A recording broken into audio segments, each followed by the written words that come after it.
Bismillahirrahmanirrahim. Assalamualaikum warahmatullahi wabarakatuh. Alhamdulillah. Wassalatu wassalamu ala Rasulillah wa ala alihi wa sahbihi wa man tabi'ahum wa jahada fi sabilihi wa syariatihi wa man da'a bi da'watihi wa man sanna bi sunnatihi ila yaumiddin, amma ba'd. Yang daraja enggak? Alhamdulillah, lagi-lagi Allah kasih kita nikmat lagi.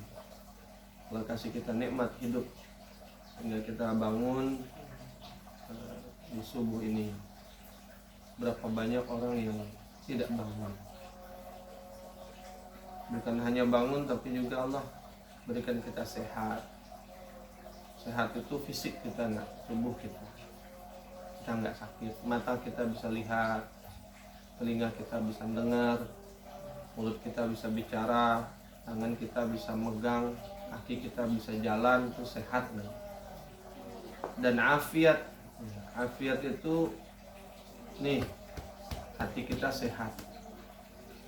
Yang kalau hatinya sehat, maka matanya sehat, bukan cuma bisa lihat, tapi lihat, yang dilihat pun dipilih.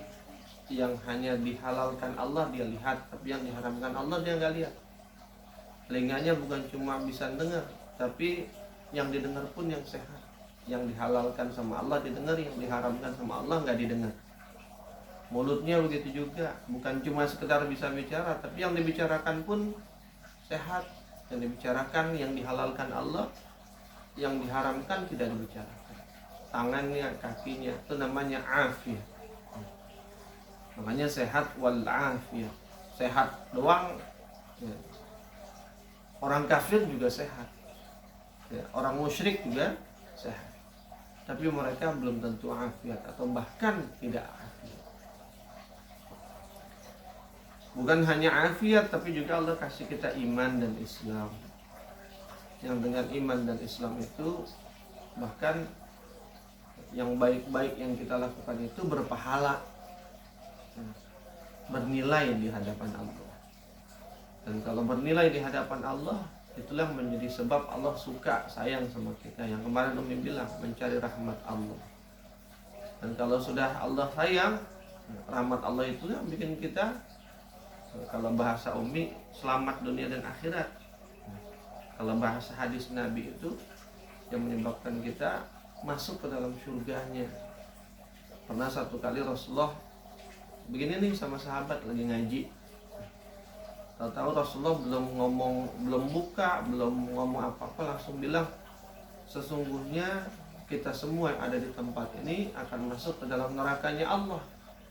Para sahabat bingung. Baru duduk, belum ngapa-ngapain, tahu-tahu dikasih tahu begitu, kaget. Dan mereka juga kaget, lah kita ngikutin Rasulullah masa masuk neraka? Ikut agama Allah kan masuk neraka. Lalu kemudian mereka nanya, apakah termasuk engkau ya Rasulullah? Ya, termasuk aku, kata Rasulullah. Tambah kaget lagi mereka, lah gimana ngikutin Rasulnya masuk neraka?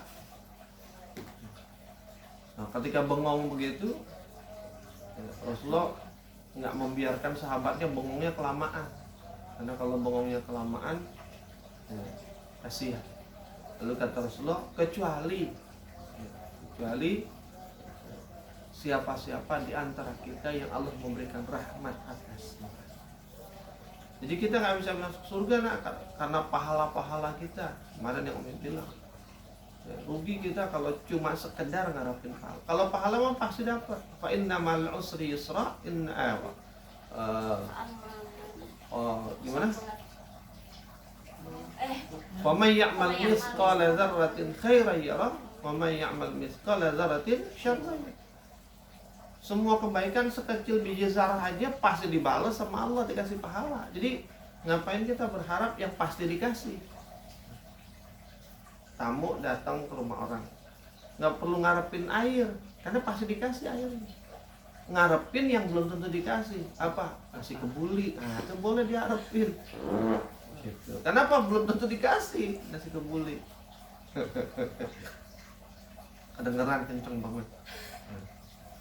Ya, masuk nggak tuh?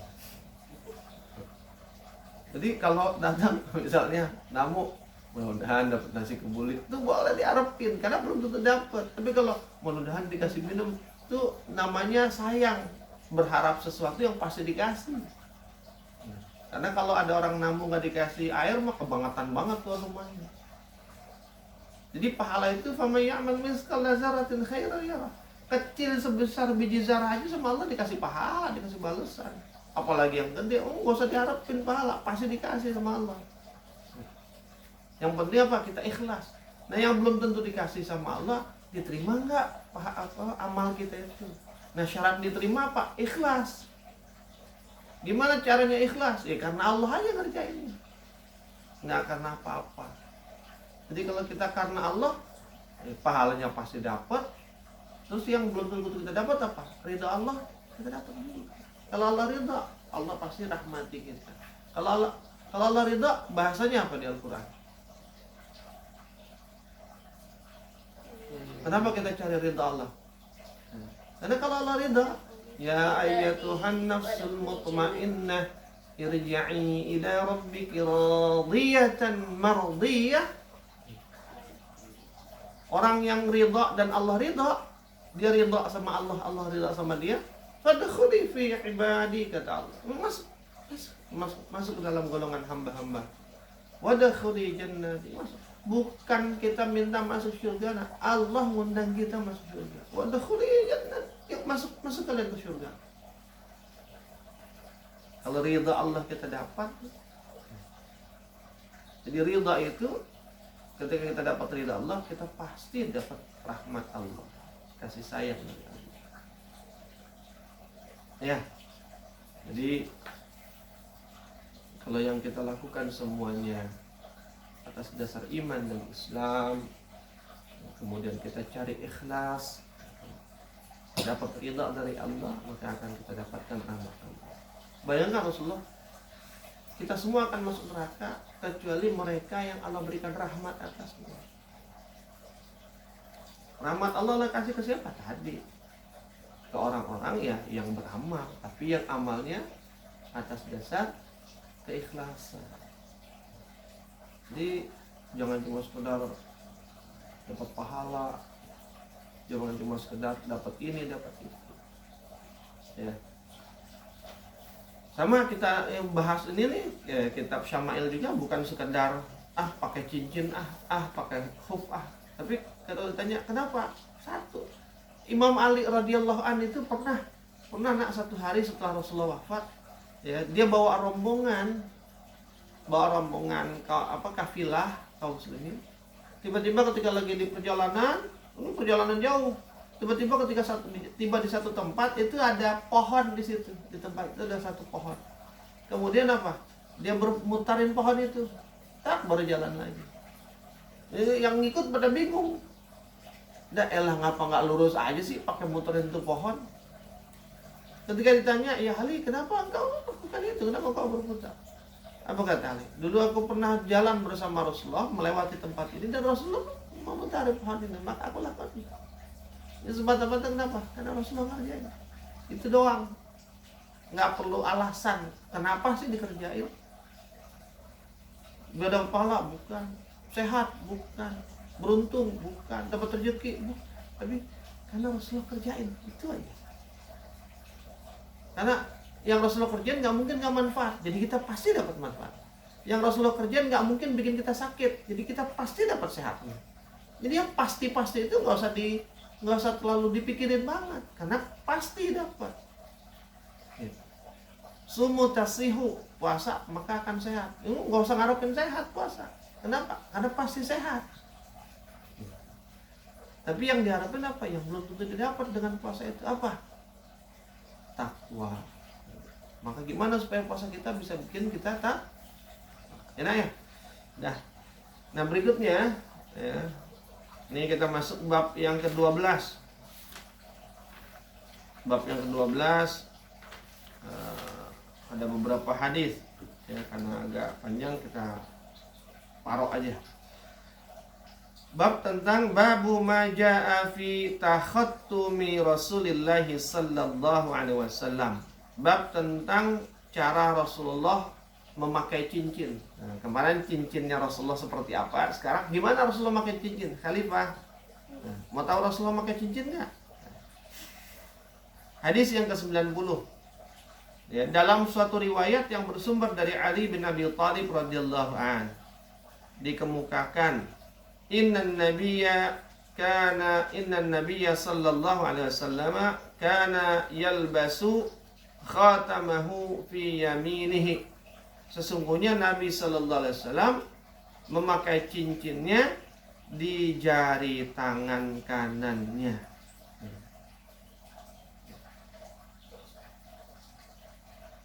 Dia memakai cincin di jari tangan. Khalifah memakai cincin di tangan kanan, di jari tangan kanan, ya, yang di jari tangan kiri. Kenapa di jari tangan kanan? Karena Rasulullah pakainya di jari tangan kanan. Ya, nggak usah dicari-cari kenapanya. Hadis yang ke-91. Sama aja. Hammad bin Salamah radhiyallahu an bercerita, aku melihat Ibnu Abi Rafi memakai cincin pada jari tangan kanannya. Kemudian aku bertanya tentang hal tersebut. Lalu ia menjawab, aku melihat Abdullah bin Ja'far memakai cincin pada jari tangan kanannya. Serta ia, Abdullah bin Ja'far, mengatakan, kana Rasulullah sallallahu alaihi wasallam yatakhattamu fi yaminih. Ya, Rasulullah SAW memakai cincin pada jari tangan kanannya. Tuh, generasi berapa tuh? Generasi tabi'ut tabi'in. Ya, Hammad bin Salamah bercerita, dia melihat Abi Rafi memakai cincin di jari tangan kanan. Kemudian tanya, kenapa di tangan kanan? Kata Abu Rafi, dia ngelihat Abdullah bin Ja'far. Abdullah bin Ja'far bilang, ya kan, bahwa Rasulullah pakai dia lihat orang pakai jari cincin di tangan kanan. Kenapa pakai tangan kanan? Saya lihat dia pakai di tangan kanan. Dia itu generasi sebelumnya. Kata yang generasi sebelumnya, oh dia lihat Rasulullah pakai. Jadi alasannya masing-masing. Makanya salah satu sahabat itu hanya melakukan apa yang dilihat dari Rasul. Makanya kemudian ketika bicara praktik ibadah pun bisa jadi beda-beda sahabat. Kenapa? Mereka hanya mengerjakan yang mereka lihat dari Rasul. Gitu. Ini yang kemudian dipakai sama Imam Malik walaupun beda generasi. Imam Malik apa yang jadi fikihnya dikerjakan dalam fikihnya, ya apa yang dilakukan oleh yang dia lihat dilakukan oleh penduduk Madinah. Karena bagi dia penduduk Madinah pasti ngelihat penduduk Madinah sebelumnya. Penduduk Madinah sebelumnya ngelihat penduduk Madinah sebelumnya. Yang sebelumnya pasti ngelihat dari sahabat dari Rasulullah. Itu prinsip. Kalau sahabat ya lihat apa ya. Makanya duduk dari berdiri kalau sholat. Kalau Abu Hurairah tangan dulu. Tapi kalau Abdullah bin Umar lutut dulu. Kenapa? Yang mereka lihat dari Rasulullah. Abu Hurairah lihat Rasulullah, pas Rasulullah turunnya tangan dulu. Kalau Abdullah bin Umar pas lihat Rasulullah turunnya lutut dulu. Jadi nggak perlu bilang, oh ini lebih sahih ini. Enggak. Karena dua-duanya dilakukan sama Rasul. Ya. Kenapa? Ya, ada riwayat yang mengatakan begitu. Kenapa tangan dulu? Ya, di saat-saat sudah mulai berumur. Kenapa? Ya, kita lihat sama diri kita aja, nak. Abi, ya, kan kita ngerasain. Kalau udah lagi sakit gitu kan, turun tuh untuk nggak pegangan tangan ke bawah dulu tuh sulit gitu. Kalau udah tua, sama berdiri juga begitu. Maka harus pegang. Tapi kalau masih muda, ya, turunnya lutut dulu gampang, bangunnya Jadi nggak ada yang perlu diperdebatkan. Semuanya ada alasan. Ada hujjahnya, ada argumen. Hadis ke-92, Abdullah bin Ja'far mengemukakan innahu, ya kan? Innahu sallallahu alaihi wasallam, maksudnya Rasulullah sallallahu alaihi wasallam, kana yatakhattamu fi yaminih. Sesungguhnya Nabi sallallahu alaihi wasallam memakai cincin pada jari tangan kanannya. Hadisnya mirip-mirip aja nih. Hadis ke-93 dalam sebuah riwayat bersumber dari Jabir bin Abdullah radhiyallahu anhu dikemukakan innan nabiyya sallallahu alaihi wasallam kana yatakhattamu fi yaminih. Ya, mirip-mirip sama dengan Nabi memakai cincin di jari tangan kanan. Hadis ke-94, Sa'd bin Abdullah bercerita, Ibnu Abbas radhiyallahu anhu memakai cincin di jari tangan kanannya. Aku mempunyai dugaan seandainya hal itu ditanyakan kepadanya, maka ia akan menjawab karena Rasulullah sallallahu alaihi wasallam yatakhattamu fi yamin. Sampai begitu. Dia ngeliat Ibnu Abbas pakai cincin tangan kanan, maka dia nggak perlu nanya, dia duga kalau dia nanya nih pasti jawabannya itu. Kenapa? Karena sahabat itu benar-benar jiplak Rasulullah, nyontek, duplikasi Rasulullah. Rasulullah sallallahu alaihi wasallam, hadis ke-95, Ibnu Umar radhiyallahu anhu pernah meriwayatkan, sesungguhnya Nabi sallallahu alaihi wasallam membuat cincin dari perak yang meletakkan bagian matanya berada pada bagian telapak tangannya. Tuh, cincin, tapi matanya ditaruhnya di sebelah dalam. Ya, berada pada bagian telapak tangannya. Ia mengukir padanya kalimat Muhammadur Rasulullah. Ia melarang orang lain mengukir tulisan itu di atas cincin. Tuh, jadi kan ternyata Rasulullah melarang orang lain bikin cincin yang tulisannya Muhammad Rasulullah. Cincin itulah yang jatuh oleh Mu'aqib di sumur Aris, ya.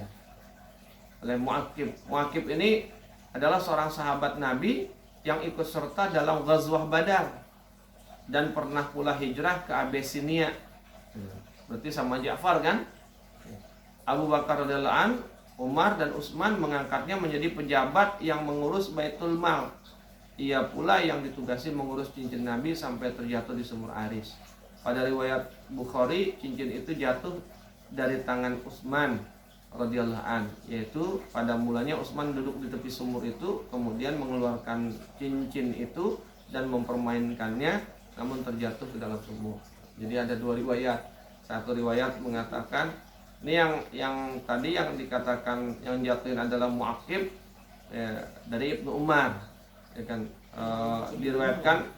diriwayatkan hadisnya oleh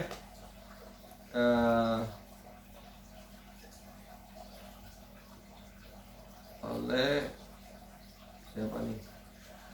Bentar.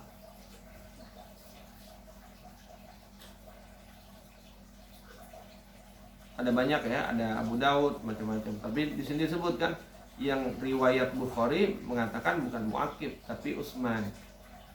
Tadi dia lagi duduk di pinggir sumur, kemudian cincinnya dibuka, dimain-mainin gitu. Nggak tahu main-mainnya gimana.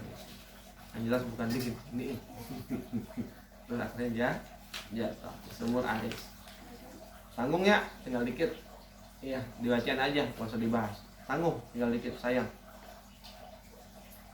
Hadis ke-96, Ja'far bin Muhammad menceritakan pengalaman bapaknya sebagai berikut. Kanal Hasanu wal Husain yatakhattamani fi yasarihima.